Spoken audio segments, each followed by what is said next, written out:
Hi friends, ఈ video కనుక మీకు నచ్చినట్లయితే ప్లీజ్ లైక్ చేయండి, షేర్ చేయండి, సబ్స్క్రైబ్ చేయండి. పక్షి నేర్పిన పాఠం. ఒక ఊరి దగ్గర పొలంలో సారా పక్షులు జంట నివసిస్తూ ఉండేది. ఆడ సార పక్షి గుడ్లు పెట్టింది. కొంతకాలానికి గుడ్లలో నుంచి పిల్లలు బయటికి వచ్చాయి. వాటికి రెక్కలు వచ్చి అవి ఎగరడానికి ముందే పంట కోతకు వచ్చింది. సార పక్షులకు దిగులు చుట్టుకుంది. రైతు పంటను కోయడానికి ముందే పిల్లలతో పాటు మరో సురక్షితమైన చోటికి ఎగిరి వెళ్ళాలి. కానీ పిల్లలు ఎగరలేవే. ఇప్పుడు సారపక్షి పిల్లలతో ఇలా అంది: మేము లేనప్పుడు ఎవరైనా పొలం వద్ద ఏమైనా మాట్లాడుకుంటే విని మాకు చెప్పండి. ఒకరోజు సారపక్షి మేత తీసుకొని సాయంకాలం గూడు చేరుకుంది. అప్పుడు పిల్లలు ఇలా అన్నాయి: ఈరోజు రైతు వచ్చాడు. పొలం చుట్టూ తిరిగాడు. 1-2 చోట్ల నిలబడి పొలం వైపు చాలాసేపు చూశాడు. నేను కోతకు వచ్చింది ఇంక కొయ్యాల్సిందే. ఈ రోజే వెళ్ళి ఊళ్ళోని వాళ్ళతో నా చేను కోయమని చెప్తాను అన్నాడు. మీరేమి భయపడకండి.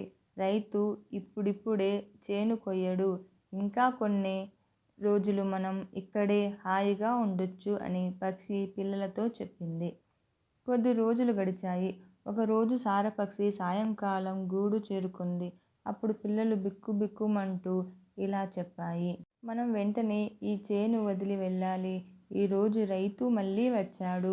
ఊళ్ళోని రైతులు చాలా స్వార్థపరులు. నా చేను కొయ్యడానికి ఇంతవరకు రాలేదు. నేను నా అన్నదమ్ముల్ని పిలిపించి వాళ్ళతో పంట కోయిస్తాను. సారపక్షి హాయిగా నిశ్చింతగా కూర్చొని పిల్లలతో ఇలా చెప్పింది: ఇప్పుడిప్పుడే రైతు పంట కోయించడు. 4-5 రోజుల్లో మీరు ఎంచక్కా ఎగరగలరు. అన్నదమ్ములు నా మాట వినడం లేదు. ఏదో ఒక నెపంతో తప్పించుకుంటున్నారు. పైరు బాగా ఎండిపోయి గింజలు నేల రాలిపోతున్నాయి. రేపు పొద్దు పొడవగానే నేను వచ్చి కోత మొదలెడతాను. అప్పుడు సారపక్షి భయపడింది. అరెరే, వెంటనే బయలుదేరండి. ఇంకా చీకటి పడలేదు. మరో చోటికి వెళ్ళి తలదాచుకుందాం. రైతు రేపు తప్పకుండా పంట కోస్తాడు అని పిల్లలు ఆదుర్దాగా అడిగారు. ఎందుకు వెళ్ళాలి? రైతు రేపు పంట కోస్తారన్న నమ్మకం ఏంటి?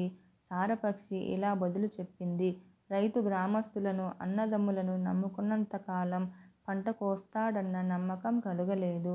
తన పని తాను చేయకుండా ఇతరులు చేసి పెడతారని అనుకున్నంతకాలం ఎవరి పనులు జరగవు. కానీ ఎవరంతట వారు తమ పనులను చేసుకోవాలని నిర్ణయించుకున్నప్పుడు అవి చకచకా సాగిపోతాయి. రైతు తానే రేపు పంట కోస్తానని అన్నప్పుడు ఆ పని తప్పకుండా జరిగి తీరుతుంది అన్నది సారపక్షి పిల్లలతో. ఆ క్షణమే మరో సురక్షితమైన చోటికి ఎగిరిపోయాయి. ఆ మరుసటి రోజు రైతు తానే పనిముట్లు తెచ్చుకుని పంట కోత మొదలుపెట్టాడు. నీతి: ఒకరి మీద ఆధారపడకుండా పనులు మొదలు పెడితేనే పనులు సజావుగా చకచకా సాగిపోతాయి.